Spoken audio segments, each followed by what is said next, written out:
ভাই লোক তুফানের টিজার চলে আসছে, তো সেটা নিয়ে রিয়াকশন দেওয়ার চিন্তা ভাবনা ছিল আমার, সময়ের কারণে হয় নাই, বাট আজকে দিব।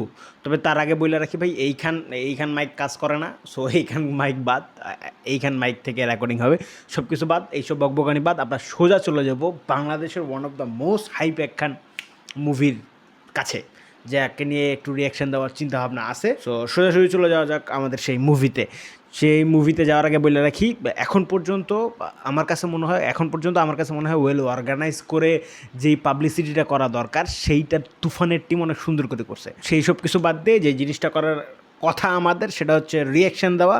সো শুরু করা যাক, 1 2 and 3। পূর্বের কথা মোতাবেক এখন থেকে পুরো দেশকে তুফানের হাতে তুলিয়া দেব। সে যা চাইবে পাইবে। ওয়েট আলফার এই জায়গা থেকে আমি একটু পজ করলাম, যার সবচেয়ে বড় কারণটা হচ্ছে, প্রথমে যদি আমরা লক্ষ্য করি প্রথম অ্যাকশনটাতে বা প্রথম সিনটাতেই, তাহলে আমরা কি দেখব? সেই জায়গাতে আমরা দেখব যে ভাই আমাদের যে 80s বা 90s থিম নিয়ে আলোচনা করবে বা থিম নিয়ে আমাদের সামনে প্রেজেন্ট করবে এই তুফানটাকে, অর্থাৎ সেই ইনভায়রনমেন্টটা ক্রিয়েট করতে লাগবে।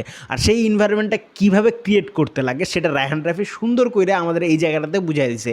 কারণ আমার কাছে অন্ততপক্ষে মনে হয়েছে যে ভাই এই বাজেটে, মানে আমাদের যেই বাজেট, এই বাজেটে এত সুন্দরভাবে 80s বা 90s যেই থিমগুলা, সেট ডিজাইনিংটা, সেটা ওয়েল অর্গানাইজ করে আমাদের সামনে প্রেজেন্ট করছে। আমার কাছে এই জায়গাতে একদমই প্রথমেই যে জিনিসটা, মানে বলে না ফার্স্ট হ্যান্ড ফিল যেটাকে বলে, প্রথম চোখেই যে জিনিসটা লাগিয়েছে সেটা হচ্ছে এই যে থিমটা যারা চুজ করছে, বা 80 বা 90s যে থিমটা তারা চুজ করছে, তো সেটাকে আমাদের সামনে প্রেজেন্ট করার দরুন, মানে আমাদের সামনে প্রেজেন্ট কীভাবে করতে লাগে সেইটা দেখলেই বোঝা যাচ্ছে। মানে এই ধরনের জিনিস আমাদের ইন্ডাস্ট্রির কাছ থেকে আমরা পাই। সো শুরু করা যাক। যা করিতে চাইবে করিবে, তাহাকে কোনো কিছুতেই বাধা দেয়ার এখতিয়ার কেউ রাখিতে পারিবে না।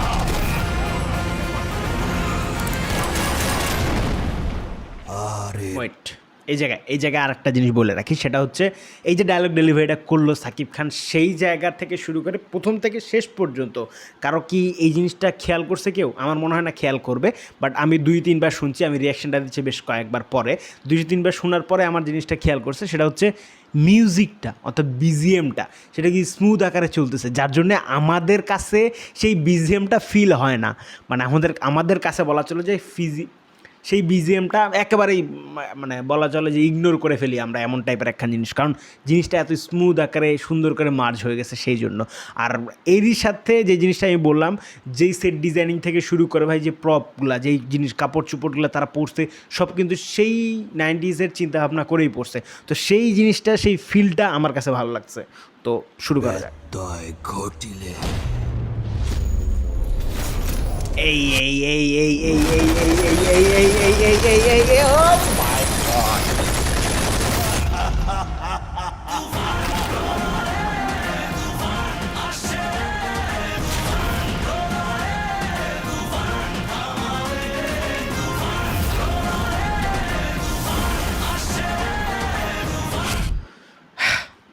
ফার্স্ট মানি শট আমাদের সবার সামনে চলে আসছে।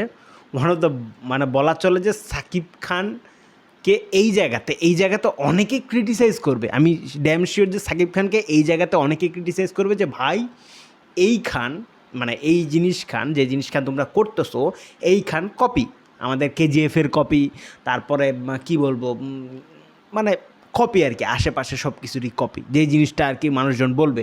তবে এই জায়গাতে আমি বলি ভাই, গান নিয়ে এই টাইপের মানি শট সবাই প্রায় এখন মোটামুটি সবাই দিচ্ছে।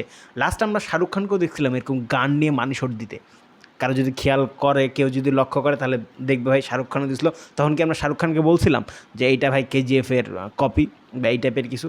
সো এইটাতে যেহেতু এটা টিজার, যেহেতু আমরা মুভিটা দেখি না এখন পর্যন্ত, সেহেতু এই টাইপের কথা আসবেই যে ভাই এইখানে কপি হইতে যাচ্ছে।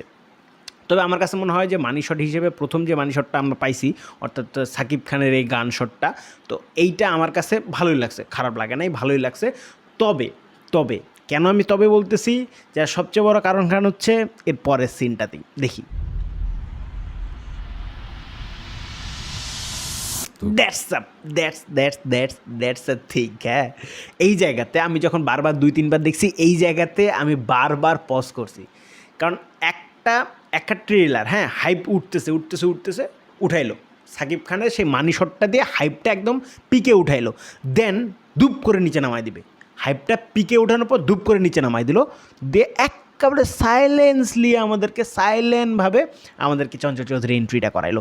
ঠিক এইভাবে জাস্ট জুম ইন করে সাইলেন্টলি চঞ্চল চৌধুরীকে আমাদের সামনে নিয়ে আসছে। খুব ভয় পাইছি রে ভাইয়া। That's the dialogue. যেই ডায়লগটা যে কেউ এই পুরো টিজারটা যারা দেখবে, পুরো টিজারটা দেখার মধ্যে একেবারে পুরো টিজারটা না, এই পোর্শনটুকু ডায়লগের এই পোর্শনটুকু জাস্ট ইমপ্রেস করে ফেলাইছে। পুরো টিজারটা মনে ধরাই দিছে এই যে ভাই রে ভয় পাইছি রে, জাস্ট এই ভয় পাইছি রে। কারণ আমরা যদি লক্ষ্য করি তাহলে হাওয়ার ক্ষেত্রে দেখবো, হাওয়া মুভিতে দেখবো চঞ্চল চৌধুরীর ঠিক একই সেম ধরনের একখান ডায়লগ ছিল। সেটা হচ্ছে ভয় পাইছিস দিয়ে একখান ভাই হাসি দিছিল, মনে আছে কারো? এই যে ভয় পাইছিস রে, এইখানে সে ঠিক same dialogue.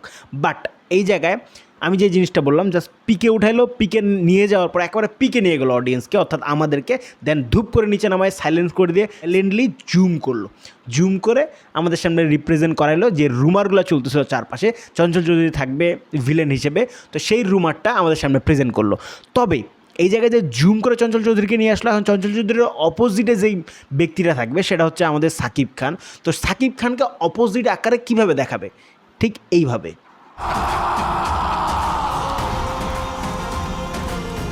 That's the Shakib Khan. আমি বারবার বলি যে সাকিব খানকে কেন ক্রিটিসাইজ করা হয়, যারা সাকিবিয়ান ছাড়াও অনেকে ক্রিটিসাইজ করে, যার সবচেয়ে বড় কারণ হচ্ছে তার কাছে ভালো স্ক্রিপ্ট যায় না।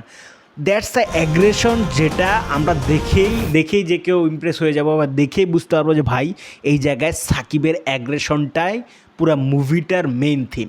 এই জায়গাটাতে আমি আরেকটা টেকনিক্যাল যে জিনিসটা আমি বলছি রিভিউয়ের সময়, সেটা হচ্ছে যে সাইলেন্টলি আমরা সুন্দর করে জুম করে চঞ্চল চৌধুরীকে নিলাম, যার সবচেয়ে বড় কারণটা হচ্ছে চঞ্চল চৌধুরীকে আমরা সাইলেন্ট কিলার হিসেবে দেখতে যাব।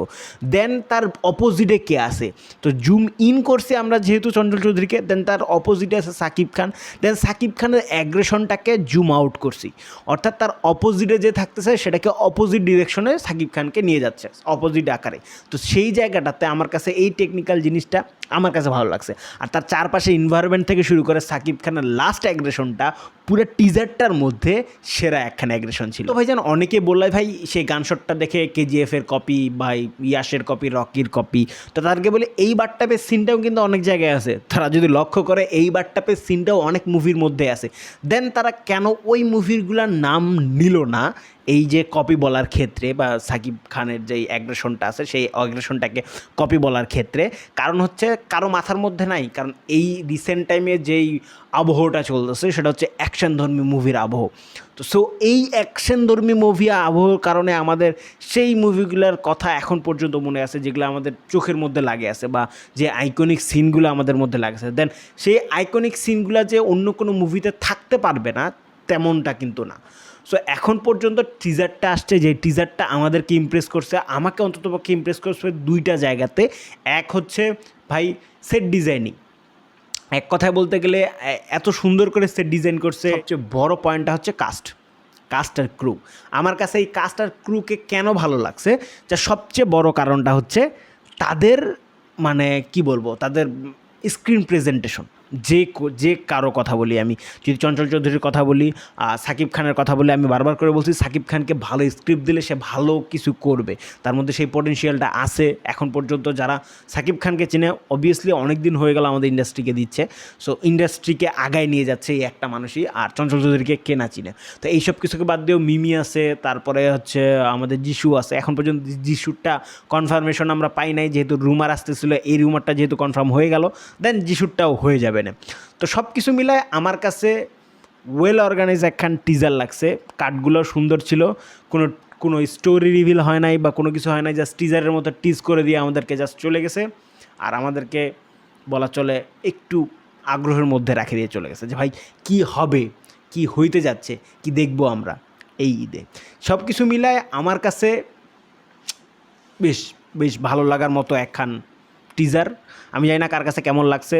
এখন পর্যন্ত এই টাইপের রিয়াকশন দেয় না। সো রিয়াকশন টাইপের কোনো কিছু যদি দেখতে চাই কেউ, তা অবভিয়াসলি কমেন্টে জানাই দিও। অবভিয়াসলি কমেন্টে জানিয়ে দিও, তাহলে আমি রিয়াকশন নিয়ে ভাববো, রিয়াকশন নিয়ে চিল্লাচিল্লি করার মতো, বকবক করার মতো চিন্তাভাবনা মাথার মধ্যে থাকবে। সো এখন পর্যন্ত সাকিবান যারা আসো, অবভিয়াসলি কমেন্টে জানিয়ে দাও। যত কমেন্ট করবা ভাইজানের ভিডিওটা তত রিচ পাবে। সো জাস্ট কমেন্টে জানাই দাও। আজ এ পর্যন্তই, দেখাবে নতুন কোনো ভিডিওতে নতুন কোনো টপিকের সাথে। ততক্ষণ সুস্থ থাকুন, সুন্দর থাকুন। দিস সাবি 2.1 সাইনিং আউট।